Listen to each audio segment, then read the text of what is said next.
Hello, dear UPSC aspirants, and welcome to the channel. So, guys, in this series, we'll be covering, random passages from different previous year questions. And the purpose of this series is to guide you and to help you how to solve comprehension passages during your exam. तो guys इस series में हम बहुत सारे lectures cover करेंगे top 1000 questions जो हमें important लगते हैं, हमें लगते हैं ये अच्छे पैसेजेस हैं, ये स्टूडेंट को पढ़ने चाहिए, ये ऐसे सॉल्व करना चाहिए इनको।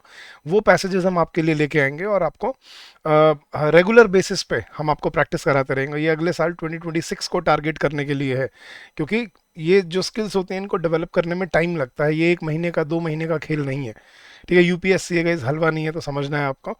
We have to spend time with the with the kind of questions that you are going to face in the exam। और इसमें सारे प्रीवियस ईयर क्वेश्चंस ही हम डिस्कस करेंगे, कोई इधर उधर से नहीं डिस्कस करेंगे। तो जल्दी से वीडियो को लाइक कर दीजिए गाइस। और अगर आप हमारे मास्टर कोर्स के साथ जुड़ना चाहते हैं तो उसका बड़ा एक सिंपल सा, मैं आपको बस 30 सेकंड्स लूंगा बताने के लिए। आपको सिर्फ क्या करना है गाइस, आपको अपने ब्राउज़र पे जाना है और ब्राउज़र पे जाके बस आपको टाइप करना है edutap.in। आप जैसे ही edutap.in सर्च करेंगे आप सीधा हमारे लैंडिंग पेज पे आ जाएंगे।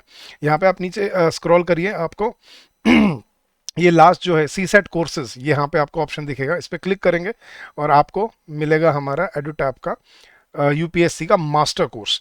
अब इस मास्टर कोर्स में आपको सिर्फ क्वांट्स, रीजनिंग या इंग्लिश के सिर्फ कॉन्सेप्ट क्लासेस नहीं, इसमें पहले लाइव क्लासेस होंगी। आपको मतलब एग्जाम की जब डेट नज़दीक आ जाएंगे उससे पहले आपके लिए कॉन्सेप्ट क्लासेस रिकॉर्ड करके हमने डाली हुई हैं। सारे कॉन्सेप्ट नोट्स हैं हर लेक्चर के, मॉक टेस्ट हैं, सैम्पल जो आपके मिनी मॉक टेस्ट और मॉक टेस्ट होते हैं वो हैं, और आपके previous year questions with their solution सब आपको इस कोर्स में मिलने वाला है। और इस कोर्स की वैलिडिटी है एक पूरे 1 साल के लिए। तो आप अगर इस जुलाई में अगर आप इसको परचेज करते हो तो आप नेक्स्ट जुलाई, मतलब well with in your next exam, आप इसको कवर कर पाओगे और इसको जितनी बार चाहो आप इसको यूज़ कर पाओगे। इस पर अभी हम फ्लैट 70% ऑफर कर रहे हैं। The coupon code is capital 70, ठीक है। चलिए, नहीं तो आपको इस कोर्स का लिंक इस वीडियो के डिस्क्रिप्शन में भी मिलेगा, आप वहां से भी जाके क्लिक करके सीधा रीडायरेक्ट कर सकते हो, बट ये मैंने आपको सिंपल तरीका बता दिया, आप ऐसे विजिट कर सकते हो। So guys, this is the second part for your comprehension, reading comprehension practice in this series for you.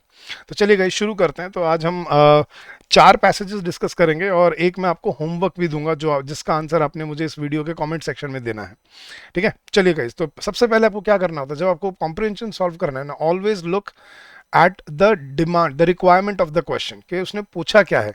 तो which among the following is the most logical and essential message, कि क्या मैसेज दे रहा है, ठीक है। क्या मैसेज है, मतलब क्या पूरे पैसेज में जो बात कही जा रही है, जो एक मेन जो क्रिटिकल मैसेज है वो क्या दिया जा रहा है, वो हमें ढूंढना है। अब इसको पढ़ना है, ठीक है। ऑप्शंस को मत पढ़ना, सिर्फ क्वेश्चन में ये देखो कि उसकी रिक्वायरमेंट क्या है क्वेश्चन की, और फिर उस हिसाब से हम पैसेजेस को, उस माइंडसेट से हम पैसेजेस को पढ़ेंगे, ठीक है। अब पढ़ते हैं, देखना। We live in digital times. The digital is not something we use strategically or specifically to do a few tasks. Our very perception of who we are, how we connect to the world around us, and the ways in which we define our domains of life, labor and language are hugely structured by the digital technologies। वो क्या कह रहे हैं कि हम भाई digital दुनिया में जी रहे हैं आज हम, और सच्चाई भी है गाइस। आप सुबह से शाम तक देख लो, हर चीज़ तो आपकी फ़ोन, लैपटॉप, इसमें ऑनलाइन इससे कनेक्ट, डिजिटल मतलब वर्ल्ड से कनेक्टेड है। चाहे सोशल मीडिया हो जाए, चाहे आपका न्यूज़ हो गया, चाहे आपका एंटरटेनमेंट हो गया, everything is through digital media now, right. तो it is not just a part of your life, this has become an integral constituent of your life, ये कहना चाह रहा है वो। तो वो कह रहे हैं हमारी डे टू डे लाइफ का हिस्सा बन चुका है, हमारे डोमेन्स ऑफ लाइफ, लेबर, काम करना, लैंग्वेज जो हम यूज़ करते हैं, they are all structured by digital technologies. The digital is everywhere and like air invisible. Digital हर जगह है लेकिन दिखता है किसी को भी नहीं है, हवा की तरह। We live with in digital systems, we live with intimate gadgets, we interact through digital media, and the very presence and imagination of the digital has dramatically restructured our lives। कि भाई हम मतलब सोते जागते हर जगह पे हमारे पास डिजिटली से के हम कर रहे हैं, और सब कुछ हमारी लाइफ बदल कर रख दिया डिजिटल वर्ल्ड ने। The digital, far from being a tool, is a condition and context that defines the shapes and boundaries of our understanding of the self, the society and the structure of governance। के digital जो digital technology है वो basically सिर्फ एक tool नहीं है, वो आपकी ज़िंदगी को कैसे शेप करता है, आपकी अंडरस्टैंडिंग की बाउंड्रीज को कैसे ओपन करता है, ये है डिजिटल टेक्नोलॉजी आपके आसपास, मतलब वो एक तरह से मतलब 24 घंटे आपके आसपास रहने वाली आपकी mode of communication, mode of understanding, mode of life आपका डिजिटल मीडिया या डिजिटल टेक्नोलॉजी है, ये कह रहा है वो। तो मतलब इसका कहने का मोटा मोटा मतलब क्या है कि डिजिटल हैज़ मतलब penetrated our lifes and it has revolutionised our way of looking at the world. ठीक है, तो अब देखते हैं इस कौन सा ऑप्शन ठीक है, कौन सा ऑप्शन गलत होता है। अब एक्सट्रीम ऑप्शंस को मैं आपको एलिमिनेट करना सिखाऊंगा कि कैसे एक्सट्रीम ऑप्शंस को एलिमिनेट किया जाता है और फिर अपने आंसर तक पहुंचा जाता है। तो ऑप्शन पढ़ते हैं एक बार। All problems of governance can be solve by using digital technology. ये देखो, ऑल, सारी प्रॉब्लम डिजिटल टेक्नोलॉजी, ये एक्सट्रीम ऑप्शन होते हैं, all, never, can not and ये जो बिल्कुल एक्सट्रीम कर देते हैं, या this is the only solution, ये ऑलवेज, नेवर, ये वर्ड्स को दिखते ही इसको ऑप्शन को एलिमिनेट कर दिया करो सीधा। ठीक है। Second, speaking of digital technologies is speaking of our life and living, कि अगर डिजिटल टेक्नोलॉजी की बात करें तो हम कैसे जीते हैं आज, वो डिजिटल टेक्नोलॉजी डिफाइन करते हैं, यही कहा भी गया है। आगे देखते हैं option number C, are creativity and imagination can not be express without digital media, कि डिजिटल मीडिया के बिना हमारी क्रिएटिविटी और इमेजिनेशन एक्सप्रेस ही नहीं की जा सकती। भाई और तरीके हैं, लेकिन digital media is the major source for that, तो ये नहीं और किसी तरह से कर ही नहीं सकती, ये होता है एक्सट्रीम ऑप्शन गाइस। ठीक है। और last, use of digital system is imperative for the existence of man kind in future, कि मैन काइंड के सर्वाइवल के लिए, भाई अगर उसको जिंदा रहना है, भाई जिंदा तो डिजिटल टेक्नोलॉजी से पहले भी थे हम लोग, तो ये और नहीं होगी तो भी जिंदा रहना है। तो ऐसा नहीं है कि हमारे फ्यूचर के लिए मतलब इम्पेरेटिव है, मतलब बहुत ज़रूरी है डिजिटल मीडिया या डिजिटल सिस्टम्स, नहीं। वो ये कह रहे हैं कि अगर हम डिजिटल टेक्नोलॉजी की बात करें तो हम बेसिकली, वो कोई टूल नहीं है जिसको हम यूज़ कर रहे हैं और छोड़ रहे हैं, वो हमारा लाइफ का हिस्सा बन चुका है। तो speaking of digital technology is speaking of our life and living, so option B is your correct answer है। ठीक है। तो इस तरह से रैशनली और लॉजिकली सॉल्व करना है अपने पैसेजेस को जब अपने एग्जाम में करना है। ठीक है। चलिए नेक्स्ट पैसेज देखते हैं, सेकंड पैसेज। इसमें क्या पूछा है उसने, which is the most logical and rational assumption. Assumption मतलब हम क्या चीज, पैसेज पढ़ के हम क्या अज्यूम करते हैं, क्या कर अज्यूम कर सकते हैं कि this can be assume to be true, कि भाई अगर इस बात कही जाए तो इस बात को लेकर हम इस बात को सच मान सकते हैं, या इस बात को अगर मैं ये बात सच मानूं तो ये बात तो फिर इसके लिए होगी ही होगी। तो वो होती है अजम्पशन। तो अब देखते हैं, आप पढ़ते हैं और फिर देखेंगे क्या उसने ऑप्शन में दिया है। तो देखना guys, an innovative India will be inclusive as well as technologically advanced, improving the lives of all Indians. Inclusive innovative India, वो कहे भाई जब इंडिया में इनोवेशन आ जाएगा ना तो वो इंक्लूसिव इंडिया बनेगा। इंक्लूसिव मतलब वो सिर्फ अमीरों को अमीर नहीं करेगा और गरीबों को गरीब नहीं करेगा, वो हर इंसान की हेल्प करेगा। तो an innovative India will be inclusive as well as technologically advanced, और टेक्नोलॉजिकली भी एडवांस्ड होगा वो। Improving the lives of all Indians, तो सभी इंडियंस की लाइफ को, अमीर गरीब, ऊंचा वर्ग नीचे वर्ग, सभी को वो हेल्प करेगा, उनकी लाइफ को इंप्रूव करेगा। इनोवेशन एंड R&D, इनोवेशन और research and development can mitigate increases in social inequality and relieve the pressures created by rapid urbanization, कि अगर इनोवेशन होगी और R&D होगा तो जो ये जो सोशल इनइक्वालिटी आ गई ना, शहरों वाले अमीर लोग, ये वो बड़े लोग ऐसे वैसे, ये डिफरेंस कम हो जाएगा। और उससे क्या होगा, जो रैपिड अर्बनाइजेशन की वजह से जो प्रेशर क्रिएट हो रहा है ना, वो धीरे धीरे कम हो जाएगा।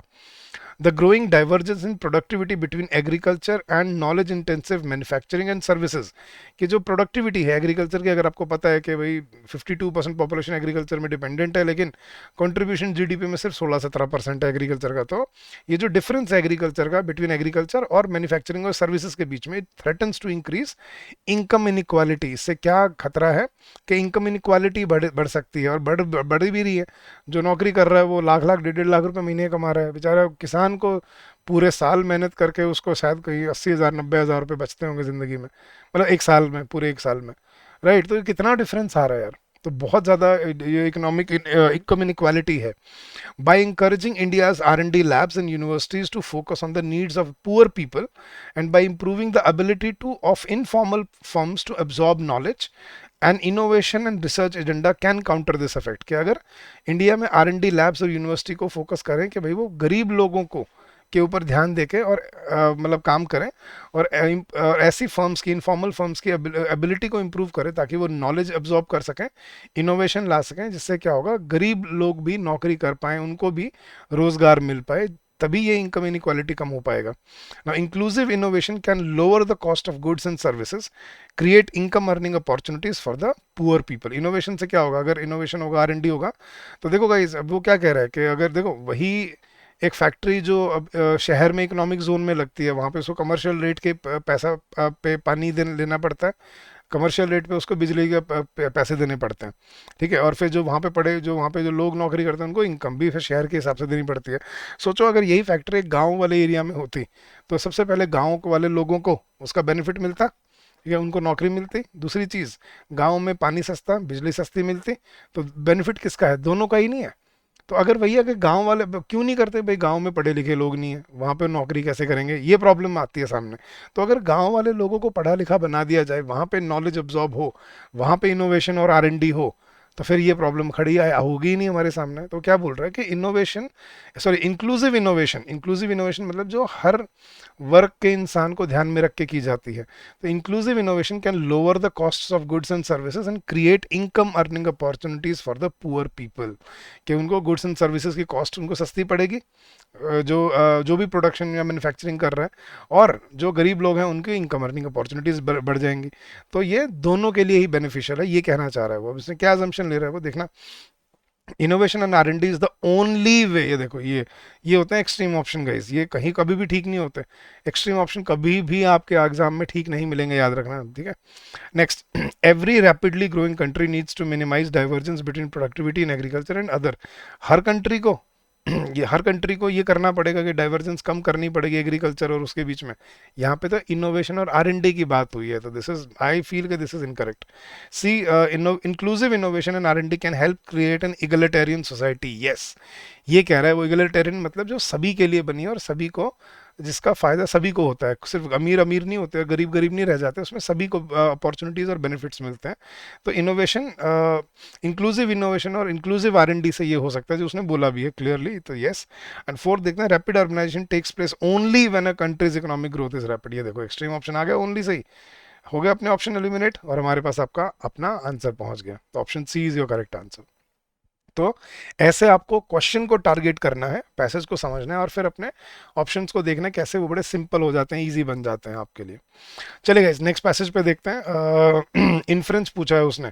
इन्फ्रेंस क्या होता है गाइस? अ लॉजिकल की point that can be taken from the passage, के एक जो, मतलब जिसको हम बोलते हैं ना पते की बात, यार ये बात है जो इससे हम जो हम इससे समझ सकते हैं, तो उसको बोलते हैं इन्फ्रेंस, इन्फर करना, ठीक है। तो पढ़ते हैं एक बार, फिर देखते हैं guys. An air quality index, AQI जो हम देखते हैं, an air quality index is a way to combine measurements of multiple air pollutants into a single number और rating. This index is ideally kept constantly updated and available in different places. कि भाई सच बात है, आप phone उठा के देख लो, आपको AQI दिख जाता है, आपके शहर का, पूरे देश का, जहाँ भी जो भी देखना है आपने।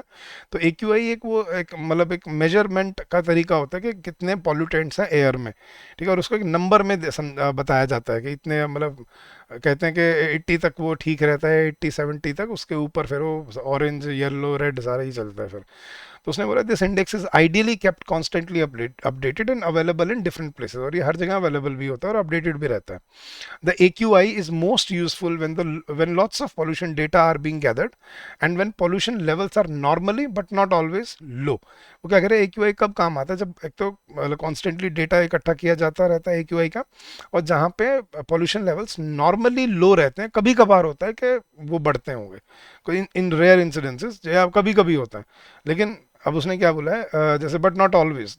Now, in such cases, if pollution levels spike for a few days, the public can quickly take preventive actions like staying indoors in response to an air quality warning। उस कंडीशन में क्या हो सकता है, जहाँ पे नॉर्मल रहता है एयर क्वालिटी इंडेक्स, अगर वहाँ पे कुछ दिनों के लिए अगर कुछ मतलब थोड़ा पॉल्यूशन बढ़ जाए, तो लोग अब उसका प्रोएक्टिव मेजर ले सकते हैं, जैसे घर पे रह लिए या छुट्टी ले ली या स्कूल बंद कर दिए।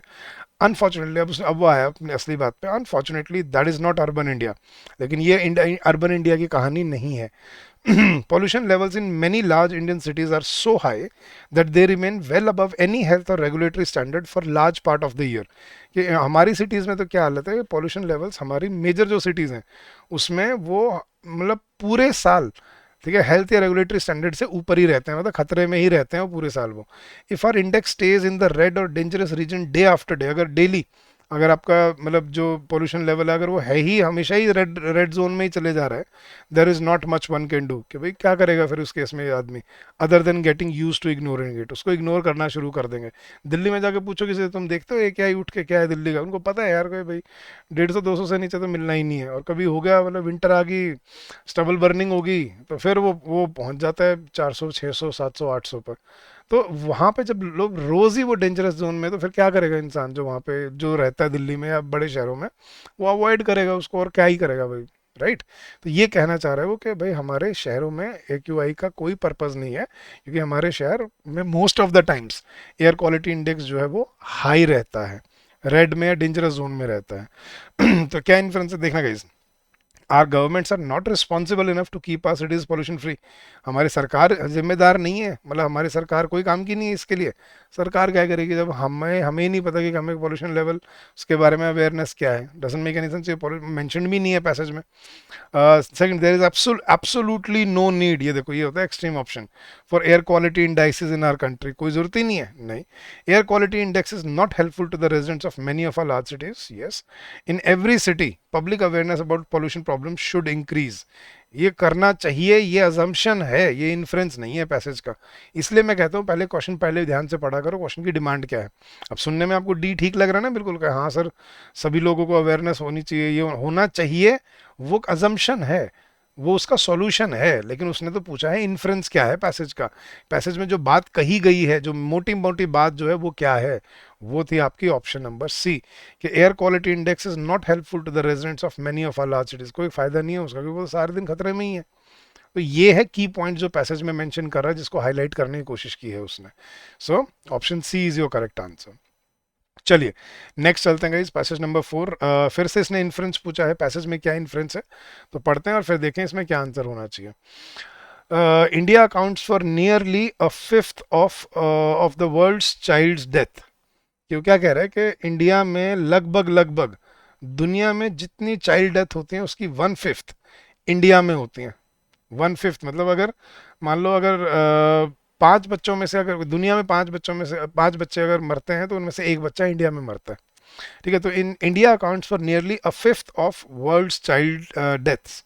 इन terms of numbers it is the highest in the world. अगर नंबर्स की बात करें तो इंडिया में सबसे ज़्यादा बच्चों की डेथ होती है इंडिया में, नियरली 16 लाख एवरी ईयर। लगभग 16 लाख बच्चे हर साल इंडिया में गुजर जाते हैं। Now of these more than half die in the first month of life.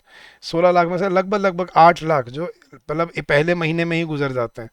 Officials believe that the reason for this is the absence of steps to propagate basic health practices relating to breastfeeding and immunization. Officials का ये मानना है इसका major reason क्या है कि लोगों को बेसिक हेल्थ प्रैक्टिसेस ही नहीं पता, साफ सफाई के सैनिटेशन के बारे में पता ही नहीं है, बेसिक हेल्थ प्रैक्टिसेस नहीं है related to breast feeding and immunization, कि बच्चों को कब इंजेक्शन लगवाना है, माँ का दूध ज़रूरी है, ये सब के बारे में लोगों को नॉलेज ही नहीं है। Also, the large reproductive population of 2.6 crore remains bereft of care during the critical phases of pregnancy and post delivery। और वो क्या कह रहा है कि रिप्रोडक्टिव पॉपुलेशन जो लगभग 2.5 करोड़ औरतों को जो केयर मिलनी चाहिए क्रिटिकल फेजेस में ड्यूरिंग प्रेगनेंसी और पोस्ट डिलीवरी, वो मिलती नहीं है, और उनको नॉलेज भी नहीं है हेल्थ प्रैक्टिसेस की। तो फिर जब फैसिलिटीज़ भी नहीं है अवेलेबल उनको मिलती क्रिटिकल फेजेस ऑफ प्रेगनेंसी या आफ्टर डिलीवरी भी उनको कोई वो नहीं मिल रहा, और हेल्थ प्रैक्टिसेस की अवेयरनेस भी नहीं है, तो फिर बच्चा कैसे सर्वाइव करेगा यार। Added to this is the prevalence of child marriages. इसके और रीजन क्या है, चाइल्ड मैरिज, छोटी उम्र में शादी कर देना, उससे बच्चों की डेथ हो जाती है, स्टंटेड बेबीज, स्टंटेड गर्ल्स होती हैं। अनीमिया अमंग यंग वुमेन, कमजोर मतलब वो जो होता है ना कमजोरी, बिल्कुल सूखी हड्डी होना, and lack of focus on adolescent sanitation, और अडोलेसेंट सैनिटेशन पे ध्यान ना देना, all of which impact child death rate, जिससे चाइल्ड डेथ रेट पे इम्पैक्ट पड़ता है। तो क्या इन्फ्लुएंस निकाला है अब हमने यहाँ से, देखना कैसे ऑप्शन देखते हैं। A lot of Indians are illiterate and hence do not recognize the value of basic health practices, हो सकता है, बट इलिटरेट वाली बात नहीं थी यहाँ पे, बात थी अवेयरनेस नहीं है, absence of steps to propagate basic health practices, कि वो हम कदम ही नहीं उठा रहे हम कि हम लोगों को अवेयर करें इस बारे में। बट और ऑप्शन पढ़ते हैं एक बार, इसको प्रोबेबल ऑप्शन में रख सकते हैं ऑप्शन ए को। Second, India has a very huge population and the government alone can not manage public health services. ये कह रहा है वो कि गवर्नमेंट अकेले नहीं कर सकती ये सब, ये ना तो डिस्कस हुआ है ना ये कहना चाह रहा है वो। See, universalisation and integration of maternal health and child health services can effectively address this problem. कि अगर उसको यूनिवर्सलाइज कर दें हम कि सभी को मिलेगा, फ्री पे मिलेगा, और maternal हेल्थ और चाइल्ड हेल्थ सर्विसेज को उसमें इंटीग्रेट कर दें, तो ये प्रॉब्लम हो सकती है एड्रेस, हो सकती, it can effectively address, but ये सॉल्यूशन है। इन्फ्रेंस क्या है पैसेज का वो देखना। The nutrition of women in child bearing age does not affect child mortality rate. नहीं, ये तो बात ही नहीं है कि अफेक्ट नहीं करता, वो तो खुद कह रहे हैं अनीमिया होता है, स्टंटेड बेबीज होते हैं, चाइल्ड मैरिज होता है। तो ये ऑप्शन बी और डी तो कट गए, अब ए और सी बचे। A lot of Indians are illiterate and hence do not recognize the value of basic health practices, या फिर universalization and integration of maternal health and child health services can effectively address this problem. अगर सभी को, देखो अगर problem ही उसने गिनवाई है ना सारी, ये प्रॉब्लम्स क्या है, देखो यहाँ पे इलिटरेट वाली बात नहीं थी, देखो मैं इसलिए इसको ऑप्शन ए को एलिमिनेट कर रहा हूँ कि इसमें इलिटरेसी की बात नहीं थी कि अनपढ़ हैं, ठीक है, बात ये थी कि उनको अवेयरनेस नहीं है। अब वो स्कूल में भी नहीं है वो अवेयरनेस, जो पढ़ने जा रहे हैं उनको कौन सा पढ़ाई जा रही है चीज़ें, उनको भी नहीं पढ़ाई जा रही। तो ये कैसे सॉल्व होगा, ये यूनिवर्सलाइजेशन करके और इंटीग्रेशन करके of maternal health and child health services can effectively address this problem. So ये है इसका सही आंसर कि यूनिवर्सलाइजेशन और इंटीग्रेट कर दें अगर हम सारे को, अवेयरनेस को, चाइल्ड हेल्थ सर्विसेज को, तो ये प्रॉब्लम को रोका जा सकता है, जिस बारे में उसने पैसेज में बोला भी है। ठीक है, तो ये था आपका पैसेज नंबर 4। और अब चलते हैं गाइज आपके होमवर्क पैसेज पे। ये है आज आपका होमवर्क पैसेज। इसमें आपने बताना है कि क्या लॉजिकल असम्पशन निकाला जा सकता है पैसेज में से। मैं पढ़ता हूँ आपके लिए, आपका आंसर आपने इस पैसेज का मुझे इस वीडियो के कमेंट सेक्शन में देना है। All humans digest mother's milk as infants, but until cattle began being domesticated 10,000 years ago, children once weaned no longer needed to digest milk. Okay. As a result, they stopped making the enzyme lactase, which breaks down the sugar lactose into simple sugars. After humans began herding cattle, it became tremendously advantageous to digest milk, and lactose tolerance evolved independently among cattle herders in Europe, the Middle East, and Africa. Groups not dependent on cattle, such as the Chinese and Thai, remained lactose intolerant. वहाँ पे सच में दूध नहीं पीते वो लोग, वो soya milk या सोया चाय ये सब चीज़ें खाते हैं वहाँ पे चाइनीज़ में और थाई में, क्योंकि उनकी अभी भी वहाँ पे, क्योंकि वहाँ पे जो जोग्राफी थी वो ऐसी थी कि उन्होंने कैटल हर्डिंग नहीं की। ठीक है, तो इसकी वजह से उनको वो आज भी लैक्टोस इंटॉलरेंट ही हैं। तो कैसे देखो ओवर सेंचुरीज कैसे आपके मतलब अंदर चेंजेस आ जाते हैं पूरे। तो ये उसने ये बड़ी इंटरेस्टिंग बात बताई। तो बताइए इसमें क्या सही असम्पशन है guys, and let me know the answer in the chat box. ठीक है, चलिए गाइस आज के लिए बस इतना ही था। अगले सेशन फिर मैं और ऐसे ही पैसेजेस आपके लिए लाता रहूँगा, आपके साथ डिस्कस करता रहूँगा, आपकी हेल्प के लिए और आपकी प्रिपरेशन के लिए। अगर आपका कोई डाउट है गाइस, कोई क्वेरी है, you can always call us on this number during the office hours, which is 8146207241। और ये वैसे नीचे लिखा हुआ है बट आई थिंक बैनर है स्क्रीन पे तो आपको शायद दिखेगा नहीं, मैं ऊपर लिख देता हूँ। हमारा ऑफिशियल ईमेल आईडी है, आप इस पर हमें ईमेल भी कर सकते हैं। हमारा official email ID is hello@edutap.co.in. So that's our official email ID. You can also drop us an email if you have any doubt or if you have any query regarding anything at all. ठीक है, चलेगा इस। तो I hope अपने session को like ज़रूर किया होगा। और मैंने कोर्सेज के बारे में आपको बता दिया था, हमारा जो यूपीएससी का मास्टर कोर्स है वो अभी this is on going and you can avail it, and the validity is for 1 year and we are offering 70% off on that. The coupon code, the link is also given in the description of the video. The coupon code is CSAT72.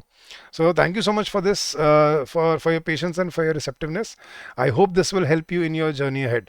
So keep up the good work, stay safe, stay healthy, keep on working hard and keep on giving your best, guys, and I'm sure you will come out with flying colors. So all the very best and happy learning to all of you. Thank you, have a good day.